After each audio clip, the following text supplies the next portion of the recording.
പാലാ നഗരസഭാ അധ്യക്ഷ ദിയ പുളിക്കക്കണ്ടത്തിനെതിരെ സൈബർ ആക്രമണം. ഷോൺ ജോർജിനൊപ്പം വേദി പങ്കിട്ടതിലാണ് സൈബർ ആക്രമണം. യുഡിഎഫിനൊപ്പം അടിയുറച്ചു നിൽക്കുമെന്നും പാലായിൽ മാണി സി കാപ്പന്റെ വിജയത്തിനായി പ്രവർത്തിക്കുമെന്നും ദിയ 24നോട് പറഞ്ഞു. ദിയയെ വേട്ടയാടാൻ അനുവദിക്കില്ലെന്നും സംരക്ഷിക്കുമെന്നും പ്രതിപക്ഷ നേതാവ് വി ഡി സതീശൻ പ്രതികരിച്ചു. ടോബി ജോൺസണാണ് കോട്ടയത്ത് നിന്ന് വിശദാംശങ്ങളുമായി ചേരുന്നത്. Toby, good afternoon. ഈ ദിയ പുളിക്കക്കണ്ടത്തിനെതിരെ ഏത് രീതിയിലുള്ള സൈബർ ആക്രമണമാണുള്ളത്? ഇത്തരത്തിൽ ഷോൺ ജോർജിനൊപ്പം വേദി പങ്കിട്ടതിൽ എന്ത് പ്രശ്നമാണ് അവർ കണ്ടെത്തിയിരിക്കുന്നത്? ആകുമ്പോൾ ഇത്തരത്തിലുള്ള പരിപാടികളിലൊക്കെ പങ്കെടുക്കേണ്ടി വരും. കഴിഞ്ഞ ദിവസം പാലായിൽ നടന്ന ഒരു പരിപാടിയിലാണ് ഇരുവരെയും ക്ഷണിച്ചത്.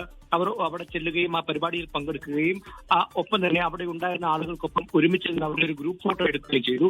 ആ ഗ്രൂപ്പ് ഫോട്ടോയിൽ ഒരു ഫോട്ടോ ഇവരുടെ ഭാഗം മാത്രം കട്ട് ചെയ്ത് പ്രചരിപ്പിക്കുന്നു എന്നുള്ള ഒരു ആക്ഷേപമാണ് ദിയ ഇപ്പോൾ ഉന്നയിച്ചിരിക്കുന്നത്. ബി ജെ പിക്കൊപ്പം നിൽക്കുന്നു എന്നുള്ള, ഷോൺ ജോർജിന് പിന്തുണ നൽകുന്നു ദിയ പുളിക്കക്കണ്ടവും അതുപോലെ തന്നെ അച്ഛനായിട്ടുള്ള ബിനു പുളിക്കക്കണ്ടവും എന്നുള്ള ഒരു ആക്ഷേപമാണ് അവർ ഉന്നയിക്കുന്നത്. അതുപോലെ തന്നെ ബിജു പുളിക്കക്കണ്ടം നമുക്കറിയാവുന്ന പോലെ സുരേഷ് ഗോപിയുമായിട്ട് അടുത്ത് നിൽക്കുന്ന വ്യക്തിയാണ്. അദ്ദേഹത്തിന്റെ ചിത്രങ്ങൾ പ്രചരിപ്പിക്കുന്നുണ്ട്.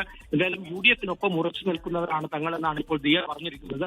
ഇന്ന് പൊതുവിധി യാത്രയിൽ പാലായിൽ വെച്ച് സതീശൻ എത്തിയപ്പോഴും ഈ വിഷയം സജീവമായി ചർച്ച ചെയ്തു. സതീശൻ പറഞ്ഞത്